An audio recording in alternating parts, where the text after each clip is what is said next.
Well, viewers, both of yous, we're here with Big Suze again. We got all the bloody panels off. Have a look at this. We got the bloody carburettors out. Yeah, look at this. Look at all these bloody fasteners. I didn't have to take everything off for this specific job, but after rebuilding the carbs, we were leaking fuel out. After bloody rebuilding the carbs, had to take the bloody things off again. Oh look, it's a mighty good bike, but mate, I'm getting some good practice at taking these carburetors apart. This time, I'm actually going to make a little mini documentary on it. Here's these bastards again that have given me so much of a bloody pain in the ass. I've got a leak from this carburetor here, and I've got a leak from this carburetor here, and I'll bloody rebuild it. But if you have a look here, look at these screws. They're just about on the last time they're ever going to go in, and they're bloody tight. I'll put new gaskets in there. What can it be? Must be, here's the bastards again. Had to bloody take them off. I reckon this is the 5th or 6th times. And I fucking rebuild them. Something with this float bowl is the drama, and we'll go into that in a minute. But, if you can have a look here, see how this shows up. These screws are mangled. And I've used the right screwdriver, which is not this straight blade one here. But yeah, I've used the right screwdriver, so we'll see what's going on with this bastard again. Okay, so I'm going to share with you a little tip. You've got to use the right screwdriver. Now this is a Japanese industrial standard screw. They've got a little dot.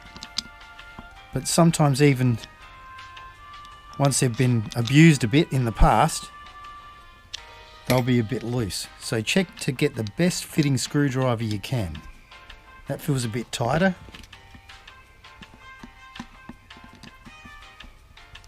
That's pretty good. Now, you need a flat punch. And then, an old pommy guy showed me this bloody trick. Peen over the top of the screw. Not too hard because you don't want to crack the carbies. Peen it over. It pushes the internals of the screw back in together. It gives you one last shot to get it out. Now, the secret tip, valve grinding compound. Get the best fitting screwdriver. And cleverly put a little bit of compound on it. Not all the compound you squeezed out of it, but a little bit of compound. And then, with a bit of luck,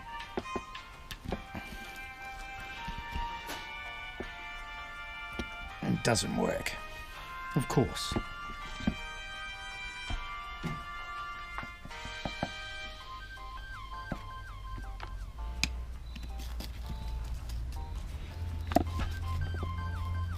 Forcing down, you can get that bloody screw out. Alright?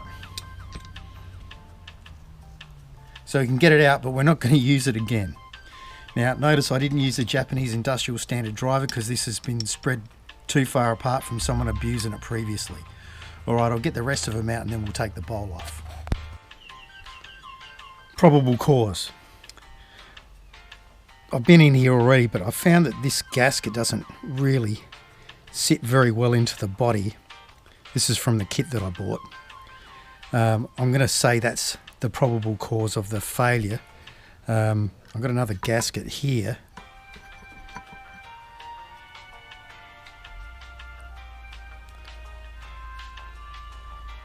Which seems to be retained somewhat better. But I'm going to pay much more attention to the reassembly. Still seems a little bit iffy. I was going to put a little bit of jointing compound on here to make sure that it doesn't happen again, but I'm just going to be real careful when I reassemble it. And I've got I've got these screws with Allen heads on them for the carburetors, and if they don't bottom out, then I'm going to use them. So I'm replacing all the screws, and then we'll put the carbies back in. And you can watch that with us to see how much fun it is.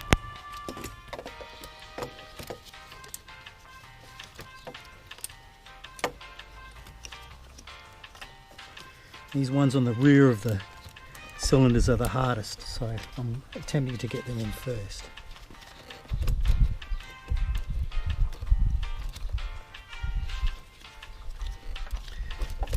I'll say attempting because this is a somewhat problematic task.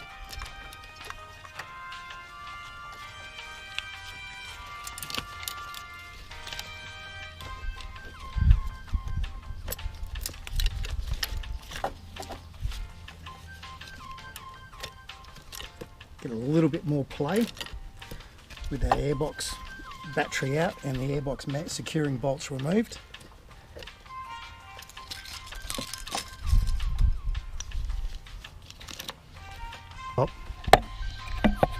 And from the side we've got the bottom of the bell mounts in, and bottom in on the other side. You can't really see in between in the middle.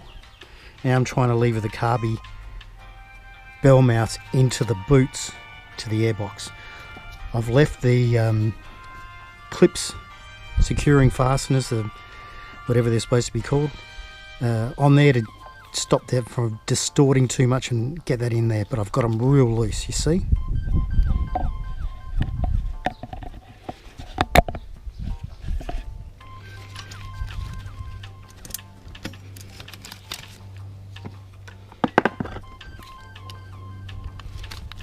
And they're in.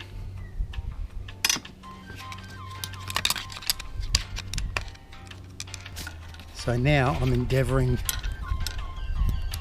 to tighten these up to secure them onto the bell mounts of the carburetor. It's all square, just checking.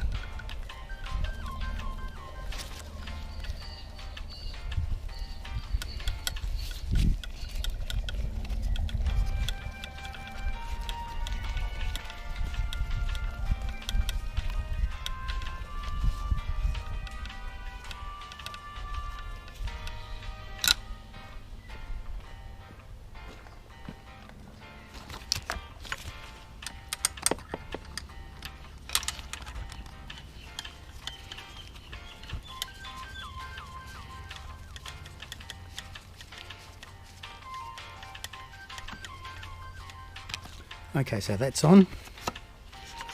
Now,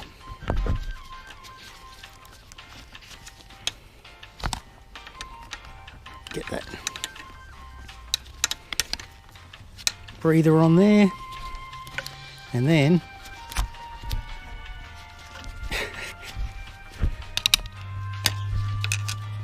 all right, so get the lower breather on the balance. Perish, but what the hell.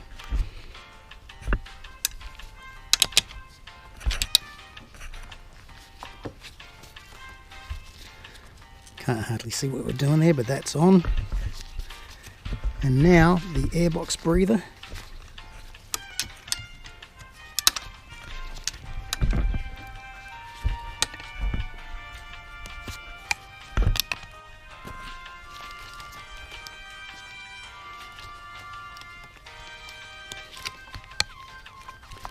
It's a flexible material, so it's like trying to push a shit up a hill with a piece of rope.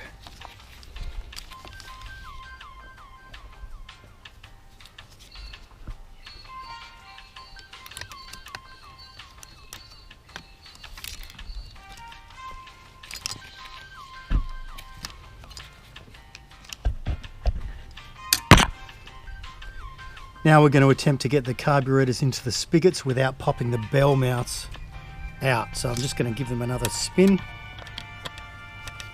Because remember, they've got that lubricant in there now, so they're not going to want to help you.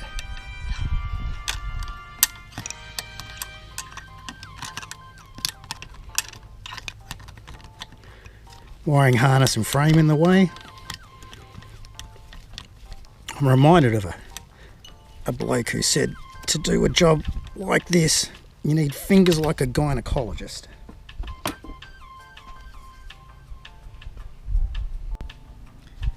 Now you have to excuse me, because I don't have a cameraman. I'm doing all this by myself. So we'll now attempt to get the carburetors into the spigots on the barrels.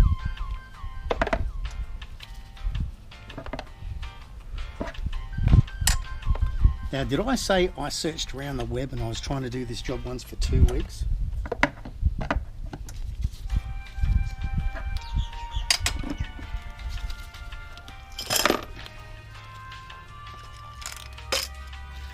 What I'm going to say is 10th time's the charm.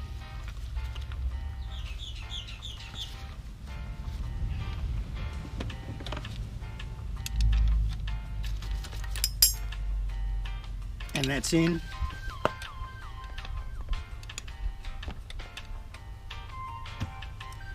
And a nice little pop there, so we can see we've got them back in. Then it's just a matter of doing all the rest of the shit and putting back the choke cable that I forgot to put in there before. So there's always fucking something. All right.